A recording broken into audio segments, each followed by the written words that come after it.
What's going on, YouTube? Welcome back to another edition of Smash Cut Media, where I cover all things how to YouTube. Now, this is a pretty exciting video for me because this is something that I've been researching for a long time, trying to find the best camera I could for the price, something that is real versatile, that I can pretty much do anything I need to in any recording situation. So I wanted to share that with you here today. So as I'm recording on this camera, I'm gonna show you another shot here. So that's the camera right there. And one of the things I love about this camera, it has the rear facing screen. I don't know how well you can see that there, but when you're recording, you can actually see yourself. You can make sure that it's recording. You can see that you're perfectly in frame if you need to move up, if you need to move back. I mean, that's one of the big selling points to this camera for me. So the camera I'm talking about is a Sony A6400. Now this camera here runs about $700 to $800 right now, and I think it's worth every bit of that. The first model of this series is I think it's a 6000. So there's a 61, 2, 3, 4, 5, and 6, I believe. So out of all the models, I found in my research that this is the best one. One of the reasons is because of the runtime. You can pretty much run this one for hours without it getting hot or getting any high voltage readings on it. The other ones, even the higher model up, even the 6500, it overheats and you have to stop recording. So another big selling point to this camera is that it records in 4K. You don't have to record in 4K. I myself don't record in 4K, but it has the ability of recording in 4K. And the only reason I don't is because 4K recording, it eats up a lot of memory, and my memory card right now is a smaller gig memory card. So once I upgrade that, I'll probably start recording in 4K. This lens here is not the original lens. This is, I believe this lens is called Movie Magic, SLR Magic. So it kind of mimics a 35 millimeter film, which is pretty cool.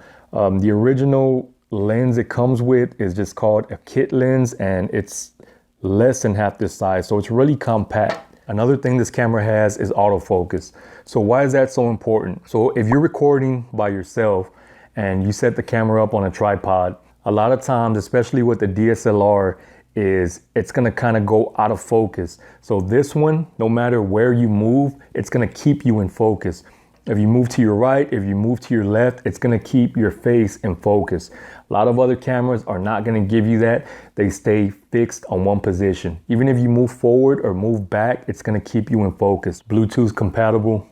This camera is also excellent for photography. If you're a photographer or you wanna take a really good thumbnail, this camera will do it for you. So again, the big selling feature is the adjustable LCD screen.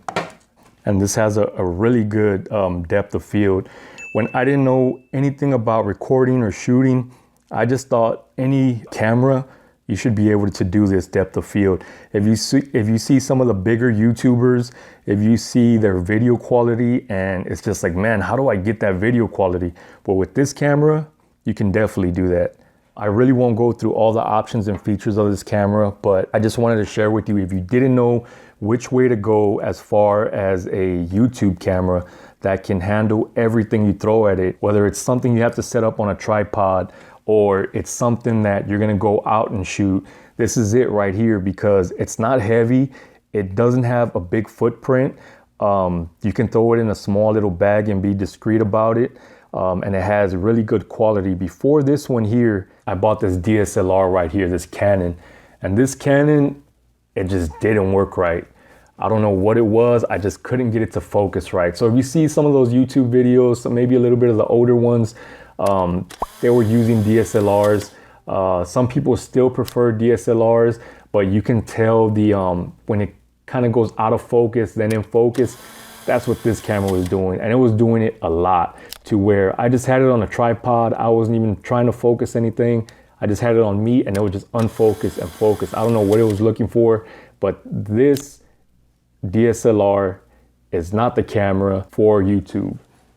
So again, this one here, this is a camera that you're gonna get pro results. As long as you have your lighting right, you have your lighting good, I mean, this camera is gonna give you pro results every time. It's gonna give you a higher quality channel, and which is gonna, in return, give you more views just because of the aesthetic of your video. So the way I found out about this camera here is I just went randomly looking at YouTube channels that I saw had good quality videos. And I asked them, hey, what camera are you using? And it's hard, right? Because a lot of people want to keep it to themselves. They want it a secret because if they tell you, that's competition for them. Even if you're not in their category, even if you're not in their genre, right? But they just don't want to tell you. So I put it out there to about 20 channels, and maybe a handful of channels got back. And 4 of those channels had a version of this Sony A-series camera, and 3 of them were the A64. So I said, okay, why are they recording on the A64 versus all the other models of the camera? So like I said, one of the main reasons is because of the runtime. If you've ever recorded on a camera or even on an iPhone and you're recording for a long period of time, you're gonna notice that it's gonna say high voltage and then it'll stop recording. So this one here, I mean, you can run it virtually forever, right? It also has 4K recordability, and some of the older models don't have this LCD screen. Another thing what's cool about this camera, which you can't do on other DSLRs, is it has the compatibility to live stream. For the most part, you're live streaming on a webcam, and webcams, even if you buy an expensive one, it's not gonna give you high quality. So my son, he's a gamer, right? He has a gaming YouTube channel. So he was live streaming on just a regular webcam, and then he upgraded. He spent about 300 bucks on a more expensive webcam, and he just wasn't getting the quality that he wanted to get. So when we got this camera here, he bought an upgrade. It's like a USB port from here, and a battery adapter, which it goes in here and you plug it right into your wall outlet. You don't have a battery and you can just live stream forever on this camera. So if you want to see the quality of a live stream, check out Cobra J, and you can see this camera in action on a live stream. So again, this camera here, I can't say enough good things about it. Be sure and check out the link in the description for this camera, on sale right now from Amazon. Thanks for watching. Check you on the next one.